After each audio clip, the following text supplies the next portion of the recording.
Seriously, coup. Seriously? You know me enough to get into my personal interest, then you will probably hear me say it all of the time. WWE is the worst relationship that I'm in. Now that may be because I'm closed off to the world and not reliable and emotionally or communicatively giving enough to start a new relationship with anyone, but that's besides the point. It's like my relationship with fruit snacks. I'm completely obsessed with them. I absolutely can't get enough of them. Once I open up a pack, I'm going to need more, but that doesn't mean that it's necessarily the best thing for me, even though it makes all of my insides feel absolutely incredible. It also doesn't help that everybody's always telling me that they're made of pork. I get it. I understand. I know. But they're so yummy. With that being said, there is still so much that makes me feel good on the inside, or at least has the potential to make me feel good on the inside when watching WWE. So let's get into this. This is because the Silent P said so. I'm the Silent P. Nice to meet you. The big question is, there are a black agenda being pushed into WWE. I think this is a good time to talk about this since today is actually Juneteenth. We are right around the corner from Shad Gaspard's death, rest in peace, which was, I think, a very sad thing for all of the wrestling community. I didn't actually watch too much wrestling when Crime Time was big, so I didn't have much interaction with him, but seeing all of the beautiful things written about this man was completely and absolutely awesome. In the midst of all of this, what else is going on right now? The Black Lives Matter protests. Some are probably even still happening right now as we speak.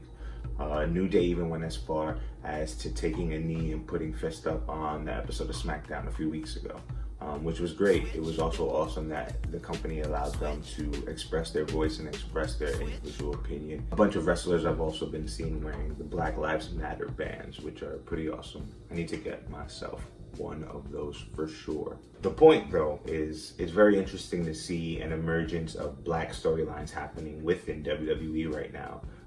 And I have to give them credit for it because it's probably the most that I've seen since I've come back to wrestling in the last 5 or 6 years. Let's see, we have MVP managing Bobby Lashley, who's being taken seriously probably for the first time since he's been back. We have Apollo Crews as the United States champion with an actual storyline, with actual teases of maybe going heel. He even got some new music and he's been getting more time to speak. So that's great. It's great. We love you, Apollo. We want to see the best for you. We think you deserve more. On this week's Raw, Apollo Crews had a match against Shelton Benjamin, which I'm sure is not a coincidence at all. And last but not least, the Street Profits are tag team champs. Now, I'm not one of those people who don't want my wrestling to be political. I think the amazing thing about wrestling and the art form is that it has the ability to express interesting ideas while also going against the grain and doing things that you may not be able to do on other forms of programming and other forms of entertainment. I also do understand when people say that they just want to come and watch a television show that takes them out of the realities of life. They just want it to be separate from the rest of the world. I do think that's a privilege. I do think that it's a luxury to be able to watch television and not have to deal with the rest of the world, because there is a huge demographic of people who don't have that privilege, who don't have that luxury, who will never be in that situation. And you have to acknowledge that. I also don't think that WWE needs to push a black political agenda. But what I do think that they need to do, and they might be accomplishing right now, is highlighting and putting a spotlight on the different types of characters and the different types of wrestling and different styles of storytelling in general. Obviously, professional wrestling and the Hispanic population goes hand in hand with the luchador heritage, and WWE has a great track record of making sure that the luchador heritage is always represented. The Rey Mysterio storyline is happening right now. Andrade and Zelina have been pretty much a staple on television for the last few months. Humberto Carrillo has had a lot of showing, even though some may say that he's being buried a lot.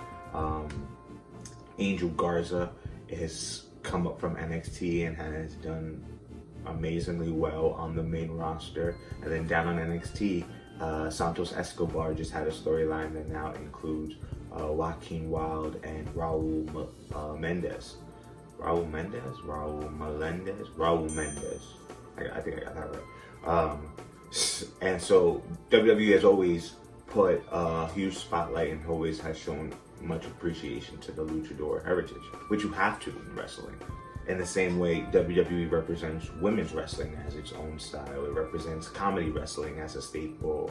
Like we just mentioned, it represents luchador wrestling as a staple. Sometimes it even takes Japanese wrestling and shows it as its own style and shows the variations and the contrast of it between their style and that style. We see that very often with wrestlers like Daniel Bryan putting on submission matches and putting on shows and putting on matches that you would really only see in Japan. And there's something strong about doing that same thing with black culture. You know, there is a huge diversion, there's a huge overlap of hip-hop fans and young, diverse black and brown people who also watch wrestling, who are also into anime, who are also into video games.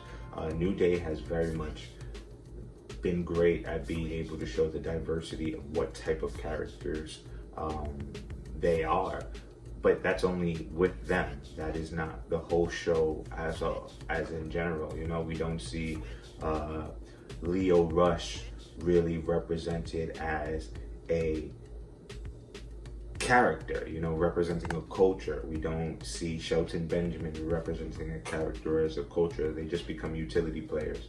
R-Truth does represent culture in so many ways, but he's also the biggest utility player probably on the main roster. So what do I want?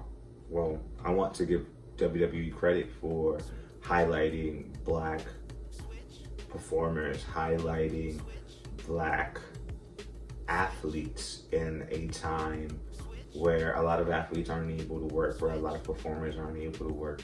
So it's great to see these people as staples on television. But what can I use? What do I need? What do I want? More compelling storylines for our black characters.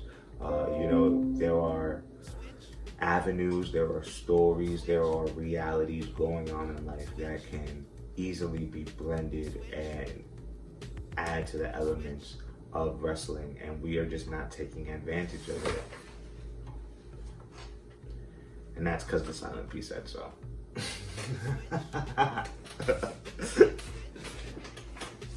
Seriously? Cool. That's like so cool. Seriously?